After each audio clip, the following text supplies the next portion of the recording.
Hola, ¿qué tal? Muy buenas tardes. Bienvenidos a un webinario más del Laboratorio Nacional de Resiliencia Costera. El día de hoy tenemos la presencia del doctor Ángel Merlo Galeazzi, quien nos va a platicar del tema trayectoria histórica de los servicios ecosistémicos hídricos en la cuenca de Copelita. Pero antes de darle la palabra al doctor, quiero invitarlos a todos a que nos escuchen esta charla, escuchen este webinario, dejen sus comentarios y preguntas en el chat y nosotros les daremos seguimiento una vez que el doctor Ángel haya hecho la presentación. Entonces, para que por favor puedan ser atendidas sus comentarios, sugerencias y dudas, por favor déjenlas en el chat. El día de hoy vamos a transmitir a través de la página del Laboratorio Nacional de Resiliencia Costera y también agradecemos a la página de la UNAM ENES Mérida que nos está permitiendo hacer la retransmisión de este evento. También los invitamos a que consulten nuestra página www.lanresc.mx y se suscriban a nuestros anuncios para que no se queden fuera de ninguno de los eventos del laboratorio. Entonces, en la página, en la parte de abajo, hay un letrerito que dice inscribirse al boletín del laboratorio y a partir de ahí ponen su correo, ponen su nombre y van a quedar en nuestras listas de correos y les vamos a poder mandar toda la información disponible. Entonces, como les estaba diciendo, al día de hoy está con nosotros el doctor Ángel Merlo Galeazzi. Doctor, Hola, ¿qué muy tal? buenas tardes. Buenas tardes, ¿qué tal? Buenas tardes a todos a la gente que amablemente y que está interesada en esta plática. Muchas gracias por estar con nosotros. Muchísimas gracias por estar aquí. La verdad es que es un gusto tener siempre a los miembros del laboratorio presentándonos el trabajo que están haciendo. A veces hasta nos dan ahí unos anuncios de lo que está por venir y en lo que están trabajando. Voy a presentar al doctor, él que estudió la licenciatura de Biología en la Benemérita Universidad de Puebla y posteriormente realizó sus estudios de maestría en Ciencias Biológicas en la Universidad Nacional de México, con estudios sobre los efectos de la perturbación antropogénica sobre cuerpos de agua dulce. Él es autor de varios artículos científicos, ha sido profesor titular de asignatura para la materia de ecología urbana en la Facultad de Ciencias de la UNAM y profesor asociado en la materia de ecología y urbanismo en la Facultad de Arquitectura, también de la misma institución. Ha sido también colaborador en diversos proyectos como técnico en proyectos ambientales de cuerpos en aguas continentales y en la revisión de manifestaciones de impacto ambiental como miembro de la Unión de Científicos Comprometidos con la Sociedad de Proyectos de Alto Impacto como la minera Caballo Blanco, la recategorización del Nevado de Toluca y el Tren Maya.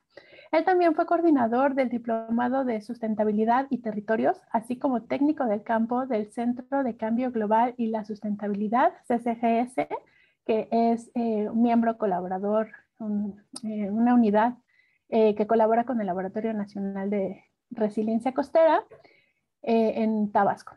Él actualmente realiza los estudios de doctorado en el posgrado de Ciencias de la Sostenibilidad de la Universidad Nacional Autónoma de México con el tema de gobernanza y preservación de los servicios ecosistémicos hídricos del complejo hidrológico Copalita-Huatulco, Oaxaca. Y bueno, está aquí para contarnos un poco de lo que ha estado haciendo. Muchísimas gracias. Por favor, hagan sus comentarios, preguntas y sugerencias en el chat. Y por mi parte es todo. Así que todo el espacio es tuyo. Muchísimas gracias por estar aquí y bienvenido nuevamente. Muchas gracias, Dene. Bueno, pues buenas tardes a todos de nuevo. Esta charla es una charla que voy a dar presentando algunos avances de mi actual proyecto de tesis de doctorado, que aborda los servicios ecosistémicos hídricos en la región Copalita, que está ubicada en Oaxaca, y es un complejo hidrológico muy importante, puesto que el agua que se genera en toda esta cuenca es la que abastece a Huatulco, al complejo turístico de Huatulco, que es uno de los más importantes del país. Anda en posición 4 o 5 en cuanto a visitantes por año. Entonces, y en esta ocasión les estaré presentando la primera parte de mi trabajo, que es una parte que está concluida, que es un análisis sobre cómo estos servicios ecosistémicos hídricos han ido cambiando en el tiempo a partir de la llegada del complejo turístico de Huatulco al lugar y cómo se han ido cambiando las relaciones humano-naturaleza en este sentido. Y ese es el título del trabajo, Trayectoria histórica de los servicios ecosistémicos hídricos en la cuenca Copalita. Y es un poco de esta parte de conocer el pasado, cómo este pasado ha moldeado lo que actualmente vemos en la región y cómo este modelo puede llegar a enfrentarnos al futuro, en un futuro relativamente incierto. Y como decía DENEP, soy parte también del Laboratorio Nacional de Resiliencia Costera y entonces este proyecto también se encuentra embebido en este laboratorio nacional.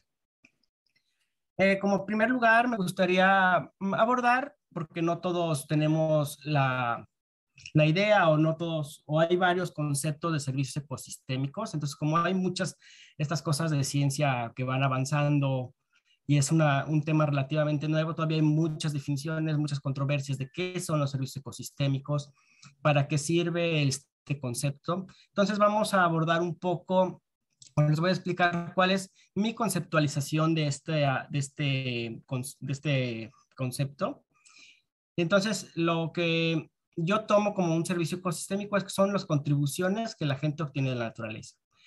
Es una definición muy simple, es una de las definiciones originales que vienen desde el 2005, que es cuando explota toda esta investigación sobre servicios ecosistémicos y que se ha ido retomando varias veces y pues simplemente es eso, ¿no? Nosotros como seres humanos necesitamos de los procesos ecológicos que se dan a distintos niveles para llevar a cabo nuestras funciones como alimentos, incluso transportación, divertirnos, etcétera. Entonces, todas nuestras funciones como sociedad, o muchas de ellas, están basadas en varios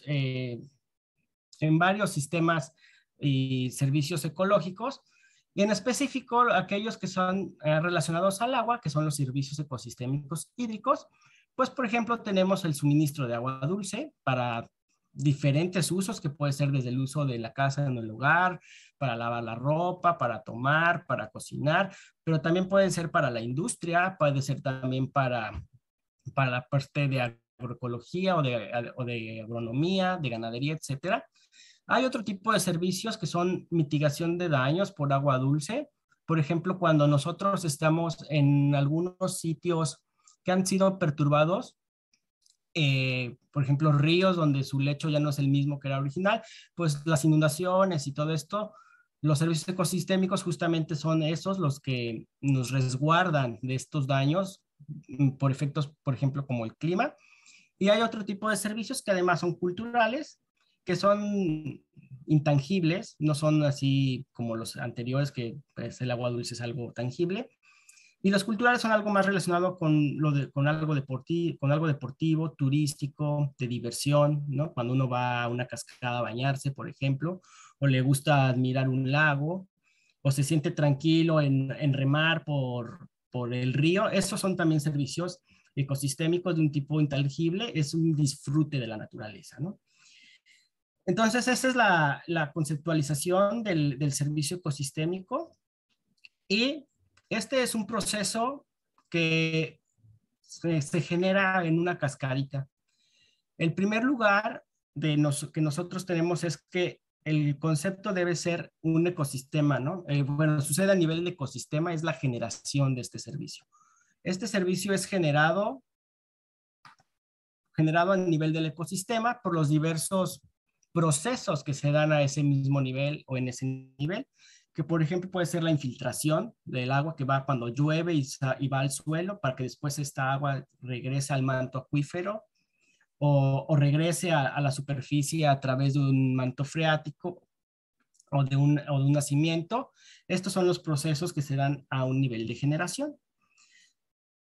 Una vez que estos servicios son generados, aquí es donde viene mucha la discusión en la parte científica, si eso es un servicio o eso es un proceso sistémico. En mi consideración o en esta tesis, para que sea considerado un servicio, debe haber una demanda del usuario o de los humanos. Entonces, para que lleguemos a ese paso, existen otros dos pasos que son, que son el acceso al recurso a través de la dependencia de infraestructura y reglas sociales.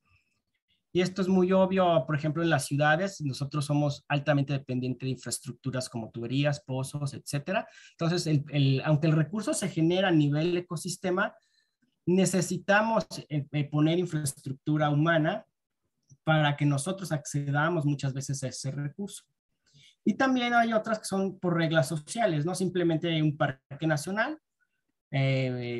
Para nosotros acceder a los recursos culturales, por ejemplo, que están dentro del Parque Nacional, a veces tenemos que tener una cuota de pago, ¿no? Entonces, si no, no puedo acceder a ellos. Entonces, esos también son reglas de acceso que limitan o también promueven el acceso a los recursos y a los servicios ecosistémicos.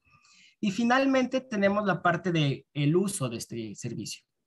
Es una visión a lo mejor que puede ser criticada como un poco utilitaria de la naturaleza, ¿no? O sea, para que algo sea un servicio ecosistémico debe tener una finalidad humana. Entonces, para que el agua sea considerada un servicio, puede ser cultural, puede ser de esparcimiento, puede ser desde tomar, pero debe tener una finalidad. Y ese es el último eslabón de la cadena, los usuarios. Y estos usuarios, obviamente con su demanda, pues vamos también moldeando al mismo tiempo qué tipo de servicios queremos y qué tipo de servicios accedemos. Por eso se dice que estos servicios ecosistémicos son procesos coproducidos entre humanos y naturaleza. No son solo procesos ni sociales ni procesos naturales únicamente. Estos son una conjunción de procesos humano-naturaleza, donde tanto las condiciones ecológicas o el contexto ambiental determina qué tipo de servicios ecosistémicos existen en la región y también si va a haber problemas o pueden influir en el acceso y los usuarios.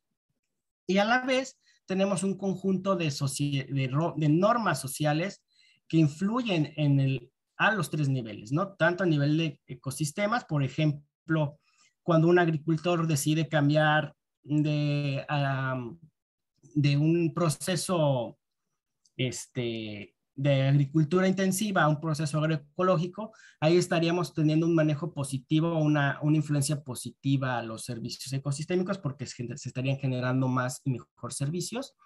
O al revés, ¿no? Si pasa de un bosque a una parte deforestada, pues entonces los servicios ecosistémicos también cambian. La parte de manejo hacia las infraestructuras de acceso creo que es muy, muy clara a través, por ejemplo, de organismos operadores, como puede ser operadores municipales, la Comisión Nacional del Agua, etcétera, ¿no? Y también a través de los usuarios, justamente lo que decíamos anteriormente, fomentando ciertos usos. Por ejemplo, cuando la Secretaría de Agricultura da proyectos para fomentar la ganadería, indirectamente también está fomentando que el uso del agua vaya dirigido hacia ese sector. Entonces, eso sería como una parte de manejadores directos. Y después tenemos una serie de políticas públicas y de una infraestructura normativa que influye sobre estas decisiones a nivel personal y a nivel social. Esto hace que los servicios ecosistémicos sean una cuestión muy dinámica en el tiempo y el espacio, no es algo fijo. Como podemos darnos cuenta o como podemos imaginarnos, muchas condiciones ambientales cambian a lo largo del tiempo, pero también las condiciones sociales cambian a lo largo del tiempo.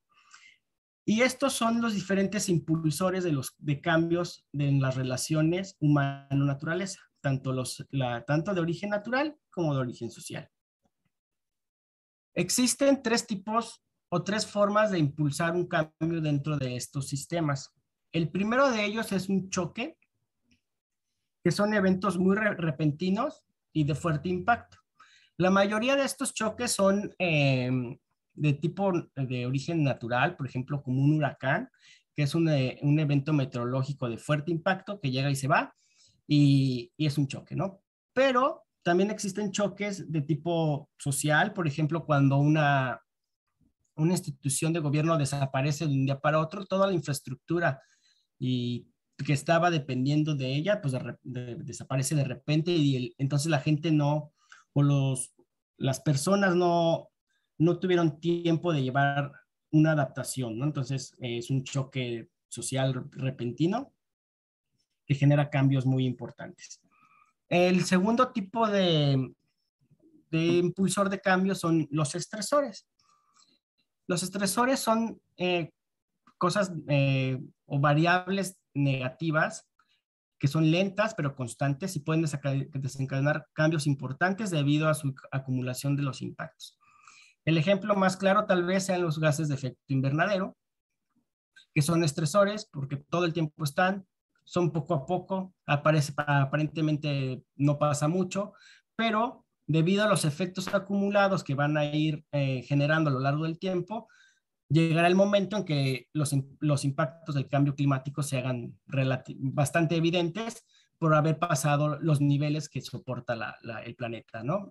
En esos gases. Entonces es un claro ejemplo de un estresor. Otro claro ejemplo de un estresor es contaminación en el agua. A lo mejor si una casa tira sus desechos al río no pasa nada, pero si son 2, 3, 4, 5, llega el momento en que se rompe el equilibrio del sistema ahora sí que de tanto ir llenando el cantarito, ¿no? Se llega a desbordar. Y un último tipo de impulsores son los retroalimentadores, que más bien estos no impulsan el cambio, sino que retienen o fomentan que el sistema siga como está. Por eso se dice que los retroalimentadores son acciones positivas que conservan las relaciones actuales.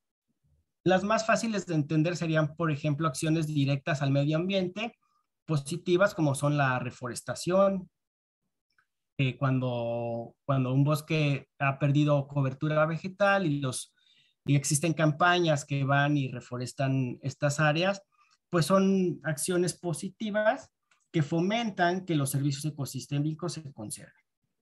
Entonces, estas son como los tres grandes tipos de impulsores de cambio.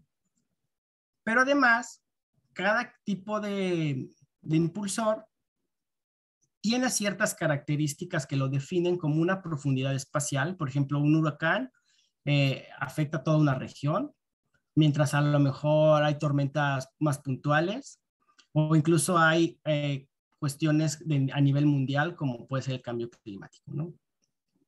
También hay también una temporalidad de impacto. Hay algunos impulsores del cambio que sus efectos son temporales, entonces efectivamente tal vez hay una contaminación, hay un problema, pero de corta duración, o pueden ser más permanentes o acumulados como hablábamos, y también pues la fuerza o intensidad, ¿no? No es lo mismo el impacto, aunque sea regional y todo lo que sea, de un huracán tipo 2 que de un huracán tipo 5. Entonces también eso define diferentes impulsores del cambio. Esto lleva a un contexto, a un nuevo concepto que es el de las trayectorias. Las trayectorias no es más que y me gusta enseñarlo a través de una montaña rusa, donde nosotros somos ese carrito que vamos ahí montados en el socioecosistema o en nuestro sistema, y nosotros somos ese carrito pero ese carrito procede de condiciones pasadas que han configurado dónde va ese carrito y quiénes van en él, ¿no? Entonces, para que ese carrito de montaña rusa esté ahí, eso llevó a cabo un proceso de formarse en la fila, de subirse, de que se llenó el carrito, unas personas ya no subieron a ese carrito, sino que tuvieron que esperar otro.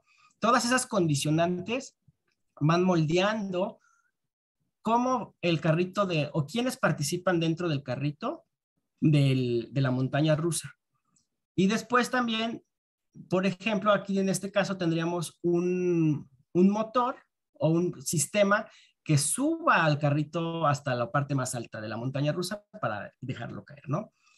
Entonces, justamente esa es una buena forma de comparar qué es una trayectoria, ¿no? Nosotros somos un carrito de montaña rusa que procede de distintas variables y distintas fuentes, y tenemos todo un contexto histórico por lo cual llegamos hasta hoy. Y sería un poco fuera de contexto e inentendible decir o pensar, definir lo que somos hoy sin entender por qué llegamos a donde estamos hoy.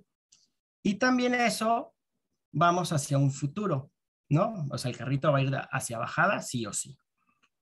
Esto es lo que muchos, sobre todo la gente que hace modelos, por ejemplo, de tipo espacial y de geomática y estas cuestiones, llaman como futuro tendencial.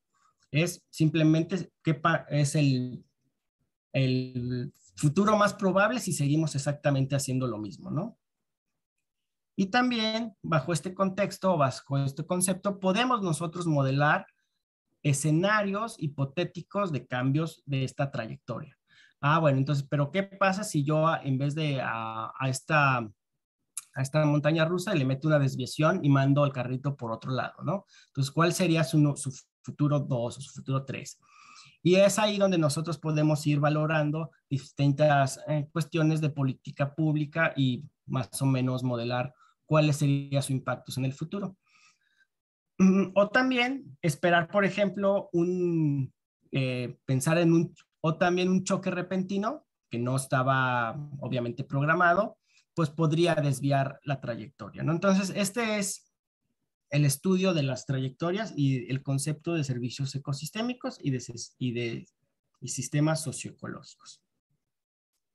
Ahora bien, estos contextos o estos conceptos yo los estoy aplicando dentro de mi trabajo en el contexto de la cuenca Copalita.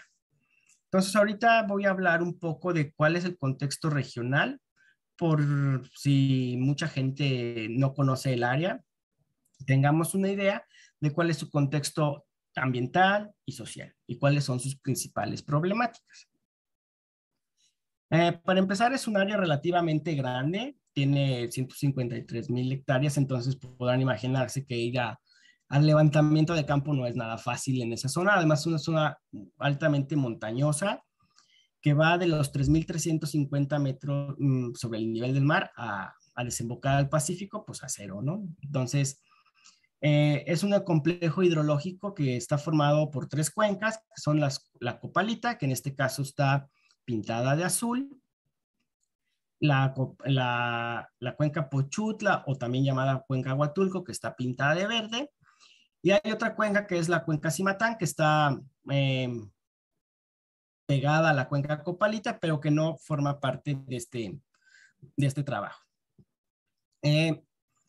Esta gran diversidad o este cambio abrupto de alturas o de altitud va altamente relacionado con la diversidad del lugar, ya que en la parte alta, por ejemplo, encontramos bosques de pino, de encino, asociado a climas fríos, mientras en la parte, que es toda esta parte de aquí arriba, mientras en la parte media de la cuenca, que es más o menos por aquí, tenemos bosques mesófilos de montaña o de niebla, y en la parte baja es una selva baja caducifolia asociada a climas húmedos y semihúmedos y cálidos, ¿no?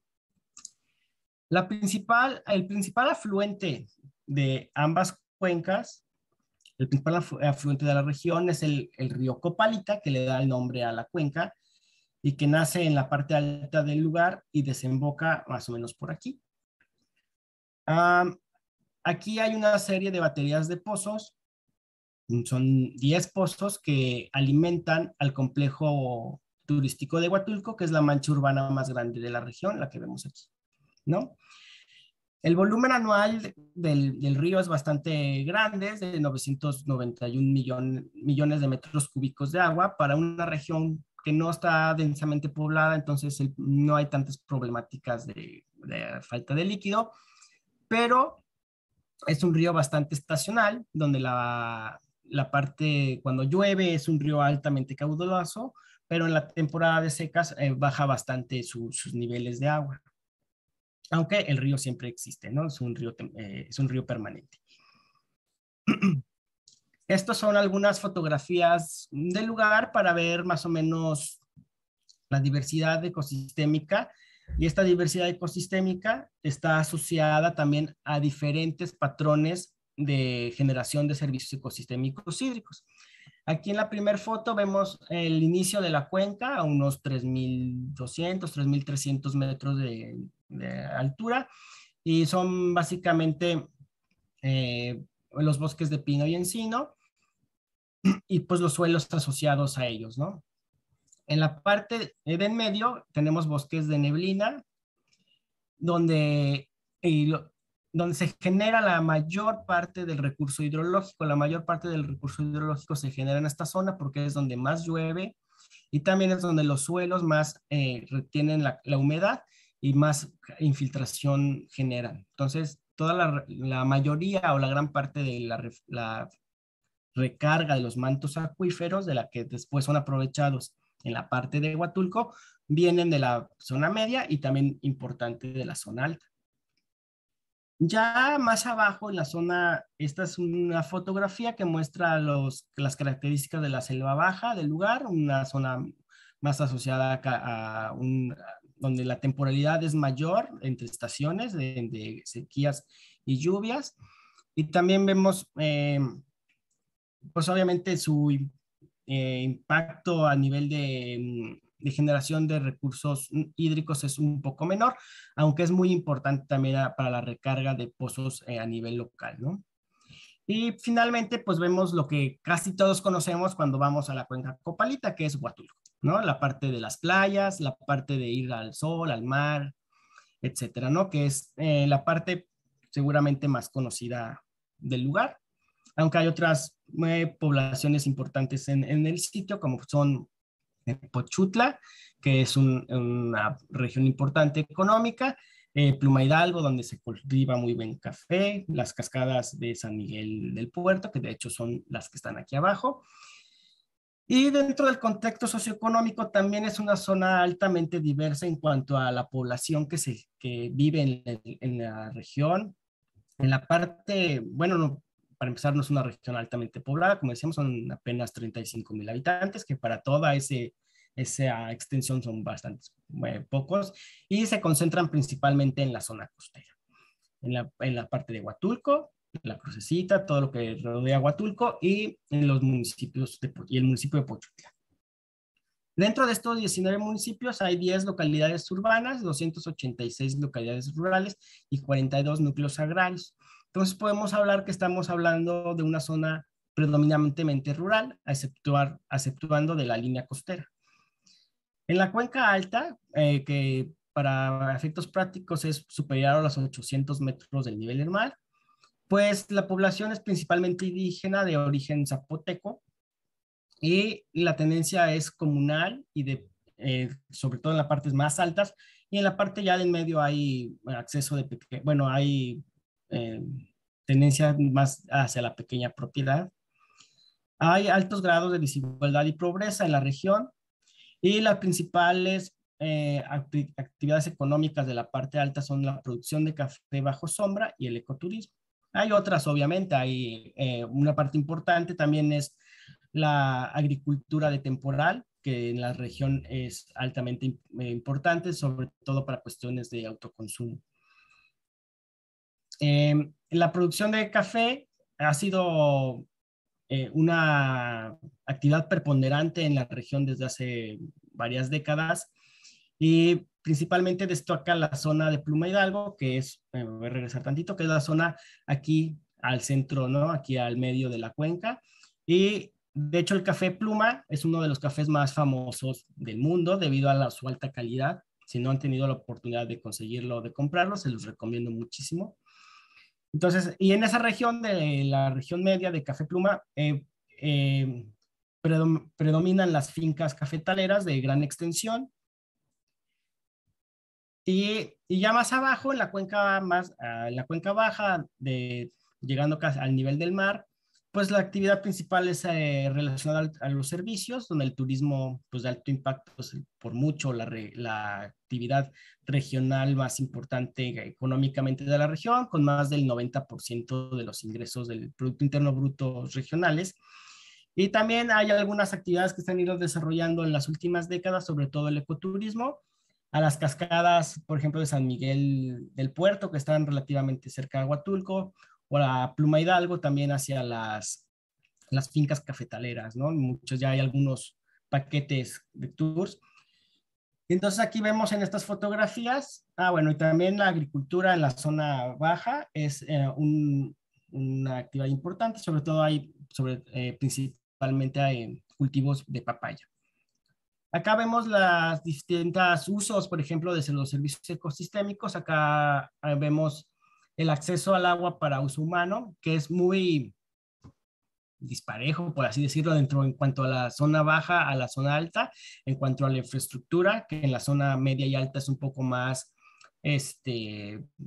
pues local, más hecha a mano, ¿no? O sea, más, y se accede a través principalmente de manantiales que son de propiedad de las personas o a través de los ríos, mientras que en la parte baja es por pozos y por infraestructura hidráulica. Acá vemos una de las cultivos de café. Este es está un poco más a cielo abierto, pero la mayoría de los cultivos del café son más cerrados, depende mucho del manejo de los productores y de qué región estamos hablando. Esta es una fotografía de la región justamente de Pluma Hidalgo, donde la actividad cafetalera es preponderante. Y finalmente vemos el uso más cultural de recreación de las cascadas que pertenecen, hay tres formas de llegar a otras diferentes cascadas, la mayoría dos de ellas son de origen comunitario, entonces es manejo comunitario de los recursos hídricos, etcétera, ¿no? Y entonces hay una gran diversidad tanto de usos, de usuarios y también de sistemas. Algunos de los primeros resultados, a mí me interesaba ver cómo se estaba justamente aprovechando este servicio, de dónde provenía y quiénes lo estaban utilizando. Entonces, el primer paso que yo di fue hacer un análisis a través del Registro Público de Derecho a Ambientes al Agua, o REPTA, que tiene la Conagua, es acceso público. Entonces, estos son, por ejemplo, los tipos de aprovechamiento que existen en la región, al menos los que están registrados, ¿no? Obviamente hay mucho aprovechamiento que no está registrado, pero estos son los aprovechamientos registrados. Y entonces, podemos ver, por ejemplo, las bolitas vacías o en blanco son aprovechamientos subterráneos, es decir, pozos o norias. Y podemos ver que en la parte costera abundan los pozos, o sea, dependen de mantos freáticos para sus actividades. Y aquí, en estos que están aquí, son los pozos que surten a Huatulco como principales fuentes de abastecimiento.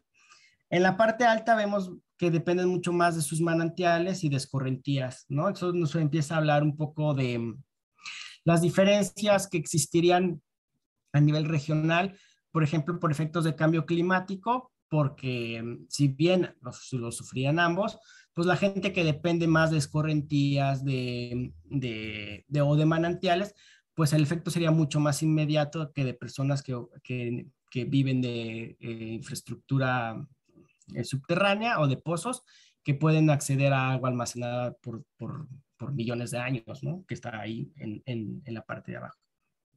Entonces, este es un primer contexto interesante, ver cómo se aprovecha, ¿no? De dónde sale el agua que utilizan las personas.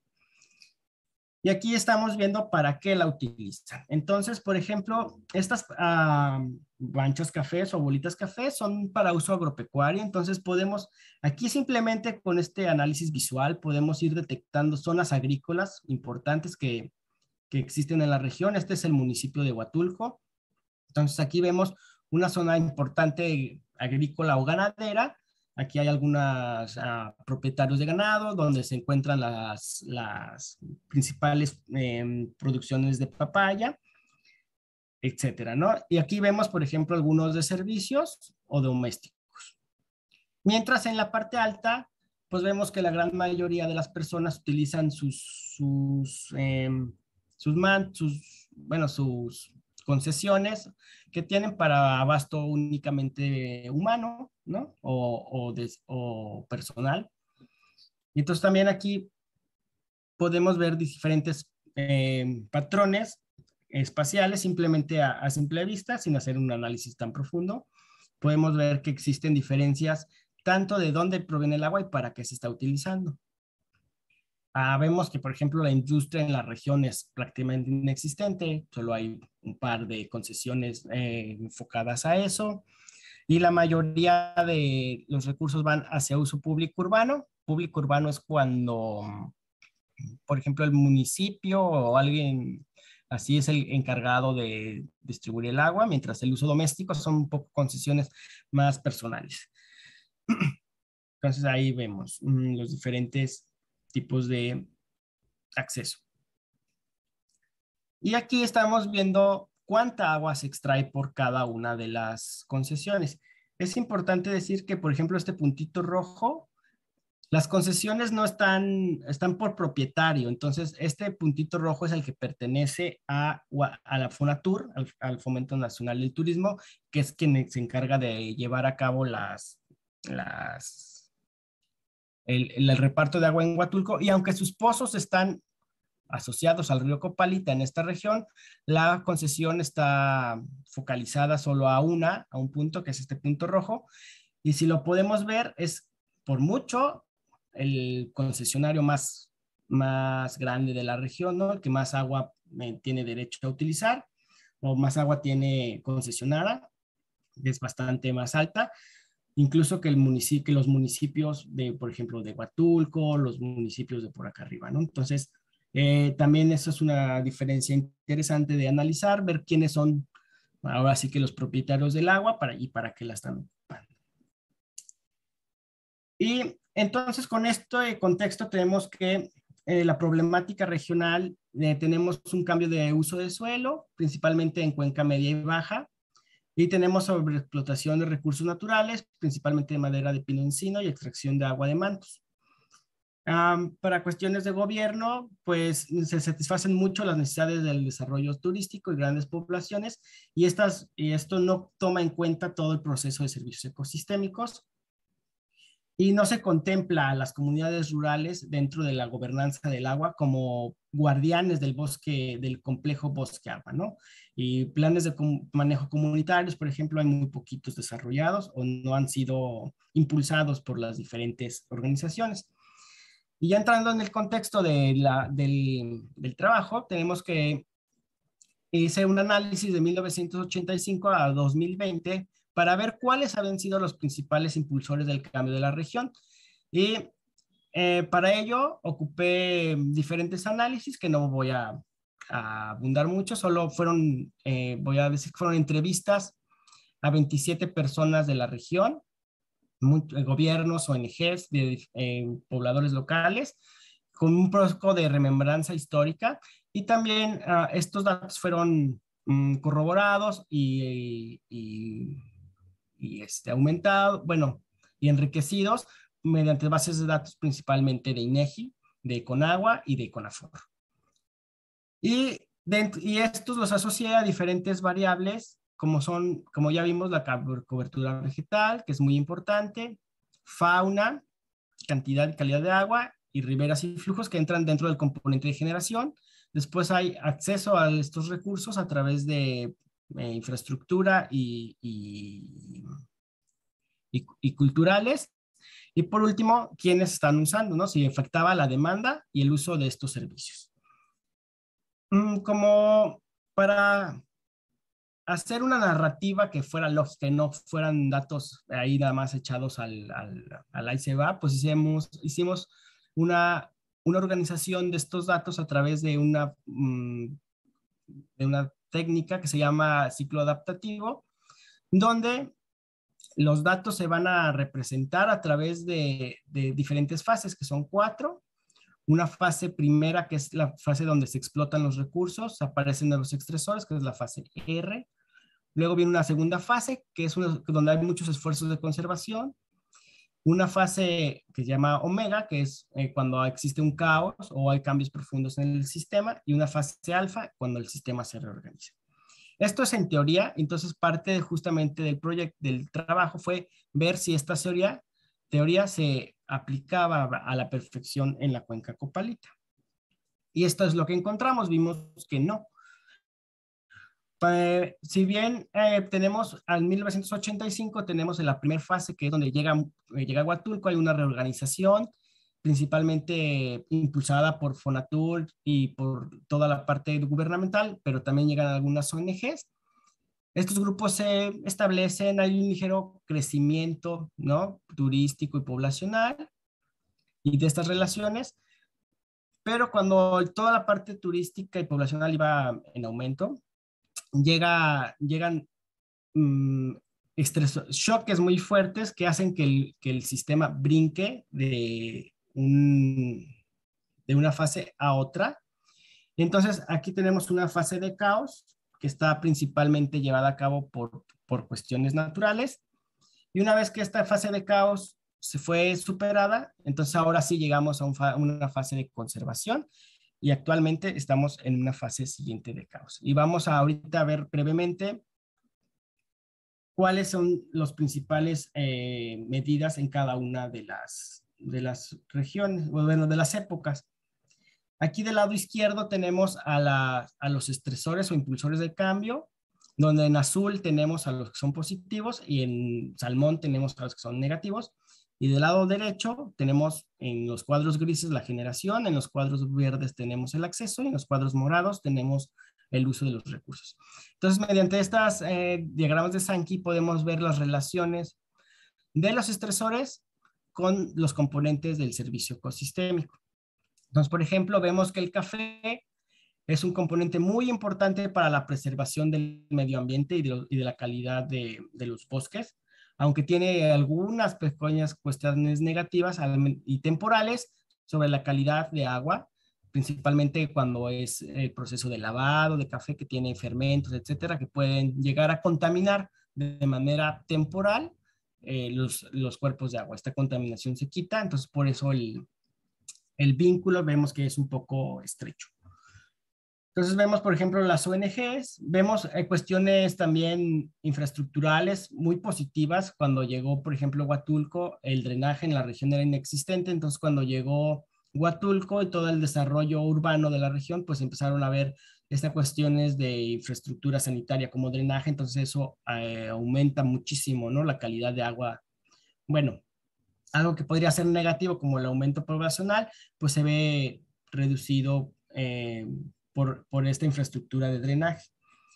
Y también vemos otros, aquí está por ejemplo Huatulco, y vemos todos los impactos negativos que tuvo dentro del sistema, como puede ser pues deforestación. En la parte hidrológica, pues se cortaron varios afluentes regionales, etcétera. Y algunos positivos, pues el acceso al recurso agua a través de la infraestructura que llegó con Huatulco. Aquí vemos en el año 97 y 2000, que es el año de grandes cambios que mencionábamos antes, y lo vemos impulsado principalmente por dos shocks, que son los salmones fuerte. Y el más importante de la región, sin duda, fue el huracán Paulina, que llegó a cambiar la dinámica hidrogeológica de la región de manera muy importante, de acuerdo a los testimonios y también de acuerdo a los datos recabados a través de la literatura. Es interesante también ver cómo las personas asocian mucho la pérdida del agua con sismos en la región que ocurren de manera constante. Ellos asocian la pérdida de agua a través me decían, ¿no? O sea, es que la tierra cruje y el agua se va, ¿no? Entonces son fracturas hidrológicas que se generan en el sitio, y eso es interesante y muy importante porque si tú dependes de tu propia mano, por ejemplo, con tus mangueras de plástico, etcétera, para llegar a un manantial y de repente tiembla fuerte y el manantial ya no existe o se cambió de lugar, que es lo que pasa frecuentemente en la región, pues es un proceso de adaptación interesante que las personas tienen que estar llevando a cabo y creo que no muchos tenemos, o yo al menos la verdad no tenía en cuenta hasta que platiqué con ellos. Y estos son los principales dos factores de cambio en esta época. Y también aparece muy importante actor en la región, Parque Nacional Huatulco, en 1998, con muchos efectos positivos a nivel regional, a lo mejor principalmente en la cuenca baja, ¿no? Pues un espacio de conservación, de aprovechamiento cultural, donde puedes ir a aprender, ¿no? Que también es parte de ahí. Y también importante, aparecen los sistemas comunitarios de conservación que se han ido extendiendo por la región y que su principal objetivo es el manejo sustentable de recursos naturales, y sistemas agroecológicos, ¿no? De la fase 2000 a 2015 vemos una explosión prácticamente de líneas azules, o sea, hay un montón de esfuerzos tanto a nivel de ONGs como a nivel gubernamental para conservar todos los servicios. Principalmente, por ejemplo, el pago por servicios ambientales, que el 2012 fue su año donde hubo mucho apoyo hacia la parte alta y alta y media de la cuenca para que conservaran esos bosques, pero hubo también otros programas de CONAM, como puede ser áreas prioritarias de la Comisión Nacional de Áreas Naturales Protegidas, que era un programa que buscaba no solo proteger el área del Parque Nacional Huatulco, sino que su influencia se extendiera más allá, ¿no? De allá, de sus propios límites. Entonces vemos que en esta época del 2000 al 2015 hubo mucha organización social que impulsó muchísimo la conservación ambiental de la zona del Copalita y Huatulco, programas de Sedesol que buscaban, o que dentro de sus medidas estaba la limpieza de ríos. Aparece también Ramsar como una de las herramientas de conservación, mucho trabajo de organizaciones de la sociedad civil, ONGs, aparece y se impulsa el turismo alternativo, aunque también vemos del lado negativo, por ejemplo, que el café, podemos ir viendo que va disminuyendo su importancia en la zona debido a que la producción de este grano ha ido en decremento, a pesar de los esfuerzos, ahí sigue. Y también muy importante, aparecen los primeros efectos del cambio climático. Cuando platicábamos con los entrevistados, nos decían prácticamente todos que a partir del 2000, 2005, aparecían los primeros cambios, cambios en el clima, ¿no? Principalmente la temporalidad de las lluvias, ¿no? O sea, se alegan o me contaban que llueve lo mismo, pero son tormentas impresionantes de muy pocos minutos o muy pocos minutos y deja de llover por mucho tiempo, ¿no? Entonces, este cambio climático se empieza a sentir aquí. Y ahora en la última fase, y como advertencia, podríamos decir que vamos hacia un nuevo caos. Muchos de estos programas de los cuales hemos hablado y desaparecieron, muchos, por ejemplo, la CONAM desapareció este programa que tenía de áreas prioritarias y ahora solo el presupuesto va al Parque Nacional Huatulco. No sé si tenga ventajas o desventajas, pero a nivel de sistema, pues vemos que esos programas desaparecieron. Entonces, muchos programas también de Sedesol y de otras organizaciones, sobre todo gubernamentales, fueron desapareciendo principalmente a partir del 2015 y pues en el 2018 se asentaron un poco más. También vemos los sismos, aquí aparecieron los sismos del 2019 que azotaron muy fuerte a la región de Oaxaca. Y vemos que también aparecen nuevos estresores, una plaga de gusano gobernador que está muy fuerte en la región alta de la cuenca y proyectos de acuacultura que pueden ser positivos o negativos según cómo se vaya manejando. Algo importante en esta época es el aumento muy fuerte de incendios forestales, principalmente asociados al cambio climático, pero también a un aumento muy considerable de la agricultura tradicional. La cantidad de hectáreas que se ha ido, que se ha ido dando a la agricultura tradicional ha ido en aumento y la agricultura tradicional de la zona pues depende de la rosa tumba y quema, entonces pues eso genera junto con el cambio climático que la cantidad de incendios vaya aumentando y también el gusano barrenador no ha tenido un manejo adecuado o no se sabe manejar adecuadamente y también la única solución hasta el momento ha sido justamente incendiar los árboles, bueno, quemar las ramas que han sido las ramas o los árboles que han sido infectados, ¿no? Entonces, hasta el momento la, la medida que se ha tomado contra esta plaga. Entonces, a manera así de conclusión, para ir cerrando nuestra charla de hoy, vemos que los fenómenos naturales como huracanes terremotos cambian la dinámica del sistema y crean condiciones distintas a las previamente establecidas y se requieren prácticas que busquen, obviamente no podemos evitar un terremoto o no podemos evitar un huracán, pero sí podemos promover promover conciencia y adaptabilidad a estos fenómenos, sobre todo cuando son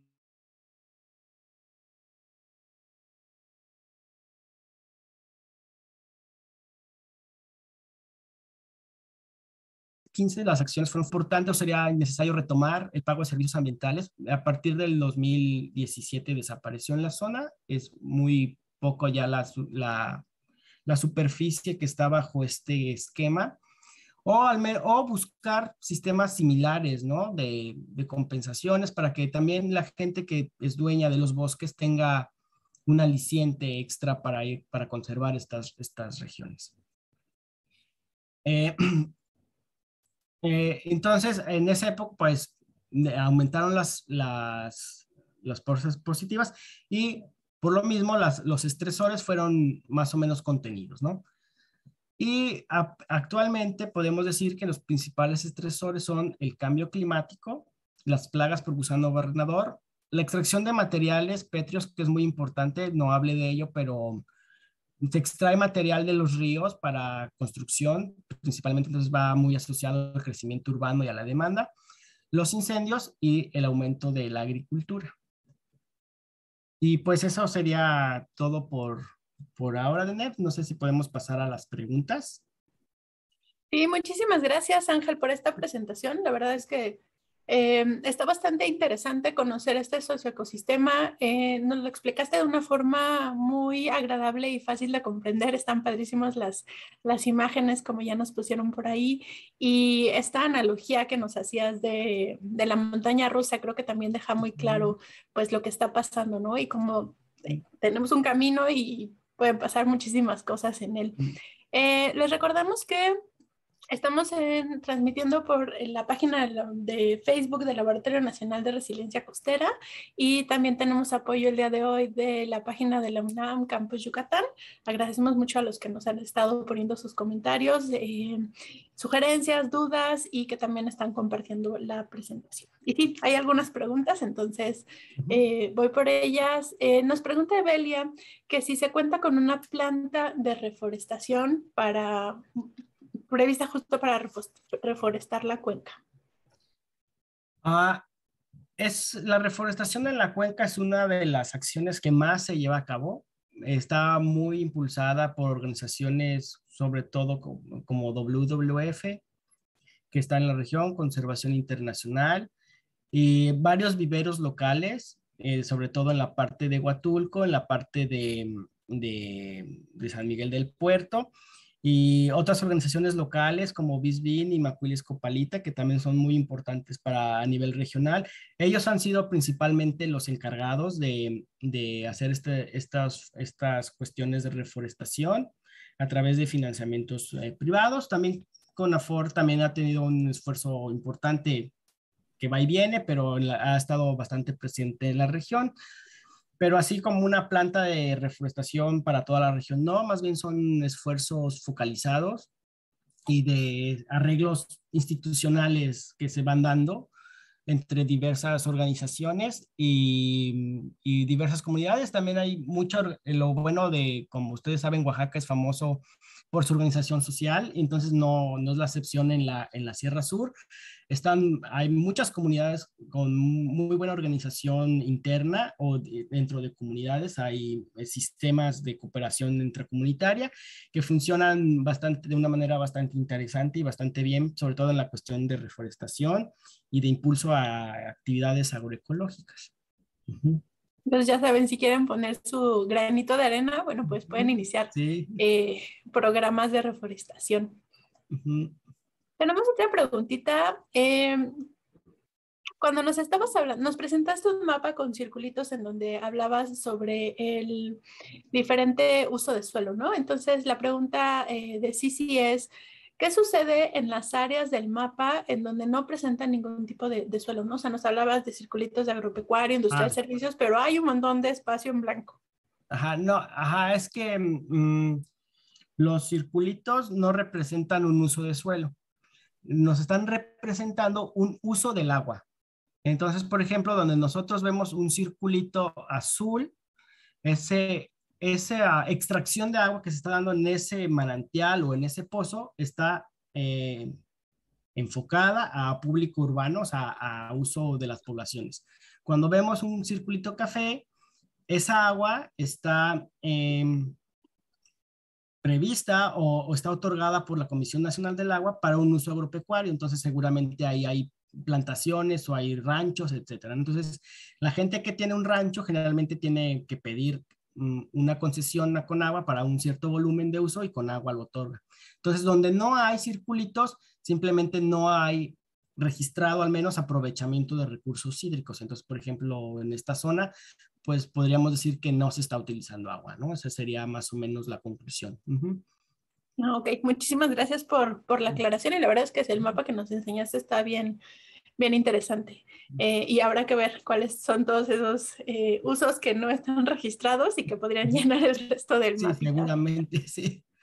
Oye, nos preguntan, ¿cómo se podría complementar el análisis y tener un panorama más completo de los servicios ecosistémicos hídricos de la cuenca? Esa es una buena pregunta. Hay dos formas principales. Una, la cuenca tiene una historia geológica muy compleja por todas estas montañas, todo eso. Entonces, la parte hidrológica técnica de cuánta agua se infiltra cuando llueve, etcétera, ha sido un reto muy importante en la región. Entonces, ese sería el primer paso, uno de los pasos importantes, que sería un análisis hidrogeológico a nivel muy técnico tal vez, pero a un nivel fino, donde nosotros podamos realmente valorar dónde, cuáles son las áreas más importantes, por así decirlo, para la recarga de los mantos acuíferos, para la retención de humedad. Todas son importantes, pero siempre hay unas zonas que por las condiciones ambientales sobresalen. Ese estudio, hay algunos estudios muy buenos en la región, pero son a nivel local o muy chiquititos, y hay otros que son más de modelaje, ¿no? De modelaje a través de herramientas como el SWAT o el INVEST, que son herramientas muy técnicas para hacer este tipo de análisis hidrogeológicos, pero un análisis así a nivel técnico de geología y de hidrogeología no existe en la región. Ha sido un reto debido a este gran componente de diversidad de suelos y de vegetación, es un reto importante. Y la otra parte es, bueno, o sea, es para mí mismo, ¿no? Es la segunda parte de mi tesis, que es la parte de gobernanza, que es ver cómo son, esta parte fue muy histórica, muy de ver cuáles son los componentes, etcétera, pero si recordamos, hay una parte, me voy a regresar un poco de la presentación, hay una parte social muy importante y todas estas relaciones sociales de cómo se relacionan las instituciones, con quién se relacionan, dónde se relacionan, para qué se están relacionando, qué están impulsando estas organizaciones, es la segunda parte, ¿no? Entonces, serían esas dos cuestiones, la parte más técnica, geológica, hidrológica y una parte más social, de redes sociales, de colaboración entre los distintos actores de la región. Está súper bien. La verdad es que también esta imagen que nos compartes está bien interesante porque se ve cómo van, pues todas se interaccionan, ¿no? Son estos engranes que se mueven en conjunto y si empieza a fallar uno, pues ya se cayó toda la Sí, maquinaria. exacto. Tenemos muchos comentarios, los agradecemos mucho y solo un par de preguntas más. De hecho, Evelia agradece la respuesta y dice que pues estaría padre y es determinante medir el impacto y conocer el porcentaje de reforestación. Y ya no se nos está acabando el tiempo, entonces me gustaría hacer una última pregunta y es, ¿cuáles son las posibles salidas para quitarnos de esta fase de caos que nos platicaste con estos mapitas? Bueno, no sé cómo se llaman. Sí, justamente, pues las principales salidas son, hay una parte importante de política pública, porque actualmente y desde siempre, básicamente, aunque ha ido cambiando muy poco a poco, el agua ha sido visto como un recurso totalmente. Primero se veía como un recurso que no se iba a acabar, ¿no? Cuando existía la Secretaría de Recursos Hidráulicos. Pero después cambió un poco cuando se creó la Conagua y pues hay un poco más de esta conceptualización de cuencas, etcétera, pero sigue siendo un recurso que parece que sale de la nada. Entonces, es muy importante tomar a los recursos hídricos como algo integral y proponer políticas públicas de manejo de manejo y conservación del agua a través de la cascada, ¿no? Desde que se genera el servicio, se distribuye y se utiliza. Hay que contemplar a los tres eslabones para poder salir, para tener una conceptualización distinta del agua como recurso. Y ahora, para salir de esta fase de caos, o para no entrar a una fase de caos profunda, es muy importante en la región volver a retomar lo que estaba funcionando, ¿no? Volver a retomar algunos programas de gobierno, sobre todo, pagos por servicios ambientales, algunos programas de agroecología y de mercado que ralenticen esta parte de tala ilegal, bueno, no, de tala que se está dando, no necesariamente ilegal, sino de tala que se está dando en la parte sobre todo alta de la cuenca, y este abandono de los cafetales que se está dando en la parte media y alta también, ¿no? Entonces, toda esta parte es muy importante volverla a impulsar de manera como se estaba haciendo anteriormente. Sí, pues ojalá no te caigan todos los ánimos para seguir con estas, pues como tú dices, ¿no? Impulsando ciertos proyectos e implementando otros para complementar. Pues todo lo que pasa, la verdad es que es un sistema, es una cuenca bastante grande y eso implica pues que hay de todo, ¿no? O sea, Sí, sí. Como nos explicaste al inicio, toda la parte de los diferentes tipos de clima y entonces a algunos les sobran unas cosas que les faltan a Sí. los otros y es bien complicado. Doctor Alejandro Merlo, muchísimas gracias por la presentación y muchísimas gracias por el tiempo también para responder los cuestionamientos que nos hicieron en el chat. Muchísimas gracias a nombre de todos. No, al contrario, muchas gracias por la invitación. Siempre es agradable compartir el conocimiento que se va generando y muchas gracias a las personas que les interesó y se quedaron a la plática. Le voy a pasar al doctor todos los comentarios que nos estuvieron haciendo. La verdad es que hay muchos saludos y que les gustó tu presentación, entonces también Muchas gracias. para que lo sepas.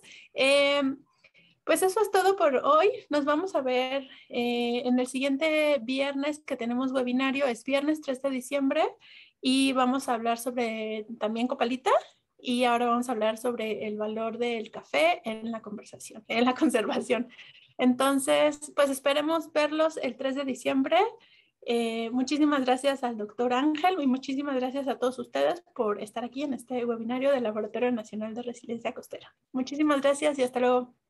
Hasta luego, gracias.